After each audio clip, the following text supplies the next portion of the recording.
नमस्कार दर्शकों, आप देख रहे हैं महामाया, एक ऐसी दिव्य श्रृंखला जहां हम केवल कथाएं नहीं सुनाते बल्कि उन रहस्यों को समझाने का प्रयास करते हैं जो सदियों से हमारे धर्म ग्रंथों में छिपे हुए हैं। पिछले कई वर्षों से लोग देवी सती की कथा सुनते आए हैं, लेकिन क्या आपने कभी सोचा है आखिर क्यों सती का जन्म हुआ? उनका नाम सती ही क्यों रखा गया?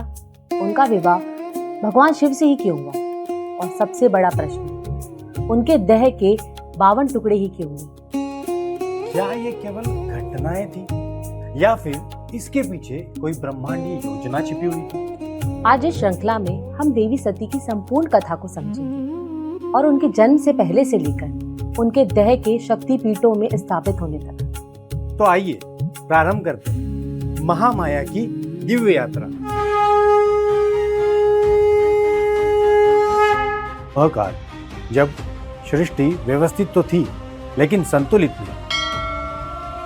देवताओं के पास शक्ति तो थी, राजाओं के पास अधिकार था, ऋषियों के पास ज्ञान था, लेकिन सृष्टि से भाव समाप्त होने लगा।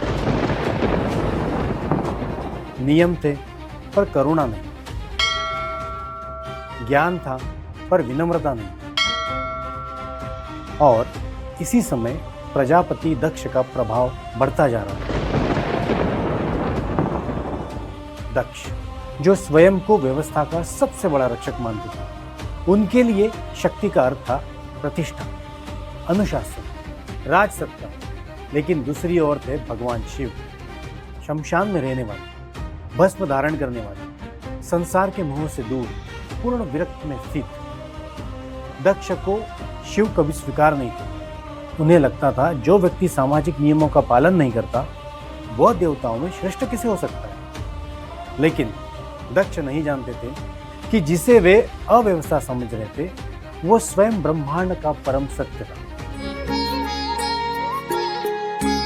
जब भी सृष्टि में केवल अहंकार बचने लगे और चेतना तथा करुणा कम होने लगे, तब शक्ति को स्वयं अवतरित होना पड़ता है। दक्ष व्यवस्था का प्रतीक थे, लेकिन शिव परम चेतना का। समस्या यह थी कि दोनों एक दूसरे को समझ नहीं पा रहे थे। इसलिए शक्ति को मानव रूप में आना पड़ा ताकि संसार को समझाया जा सके कि वैराग्य और व्यवस्था दोनों के बीच संतुलन आवश्यक है। और यही कारण था कि देवी सती का जन्म केवल एक कन्या रूप में नहीं, अपितु एक संतुलन के रूप में। दक्ष ने उस समय इस वचन का अर्थ नहीं समझा और फिर समझ आया उस दिव्य जन्म का जिसने भविष्य में संपूर्ण ब्रह्मांड को बदल देना था। दिव्य प्रकाश के बीच एक कन्या ने जन्म लिया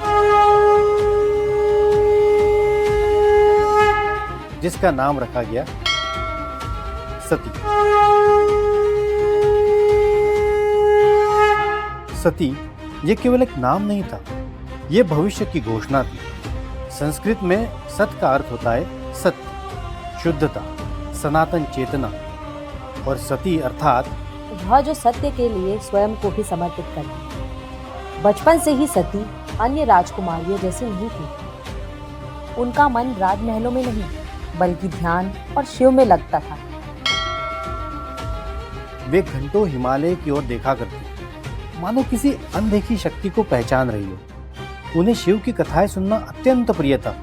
जब भी कोई ऋषि शिव का वर्णन करता, सती का मन अद्भुत शांति से भर जाता, मानो उनकी आत्मा पहले से शिव को पहचानती हो।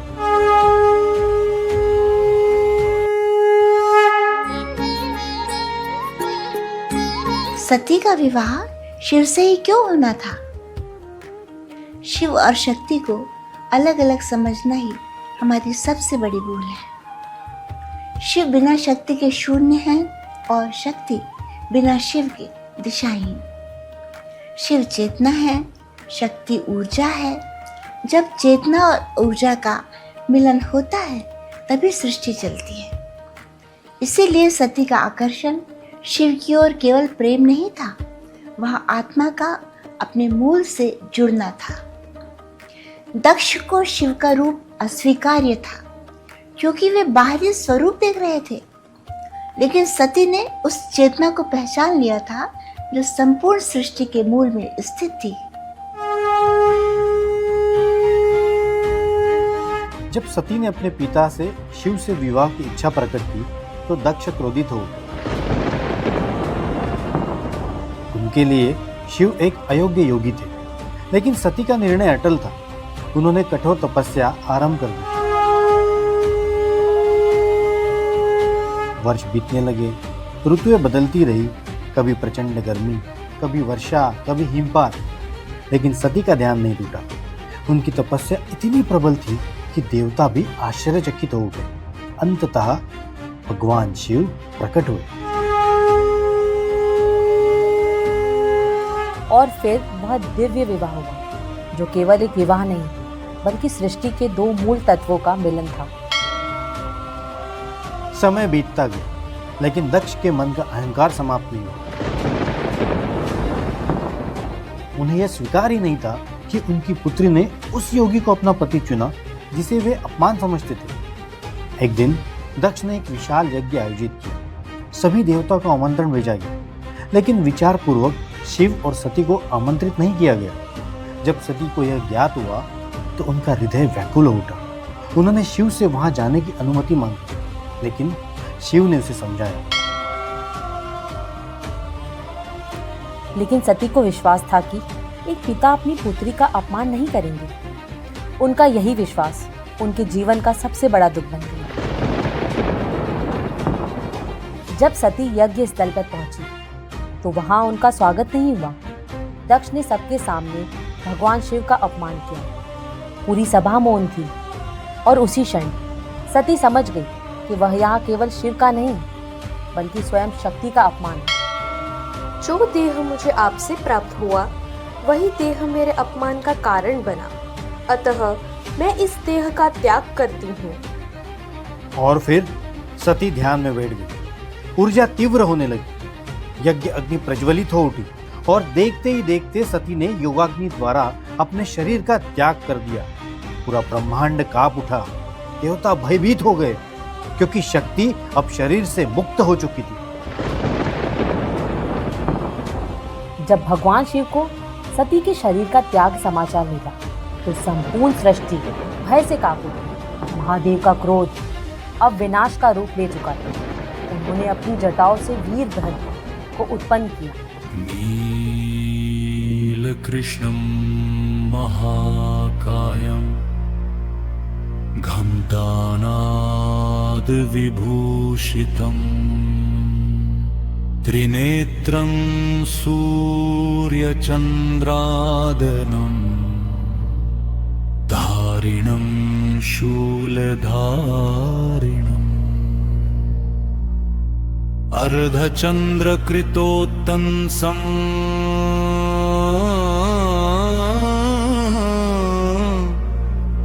सर्पहार विभूषितम् वीरभद्रं महादेवं भजे रुद्रस्वरूपिणम्। वीरभद्रं महादेव वीरभद्रं महादेव वीरभद्रं महादेव वीरभद्रं महादेव वीरभद्रं महादेव।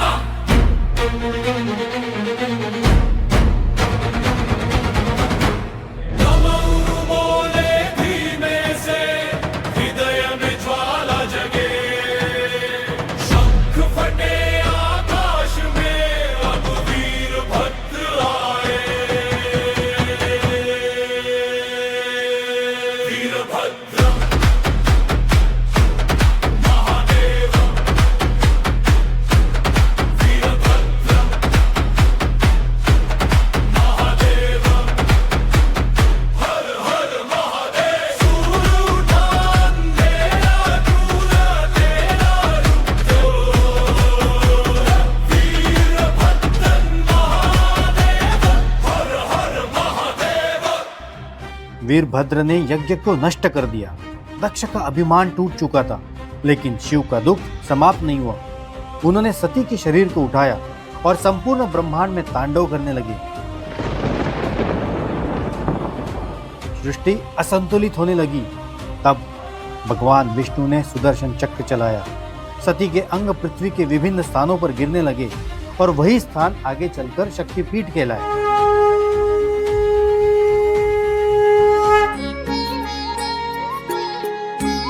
यह प्रश्न अत्यंत महत्वपूर्ण है।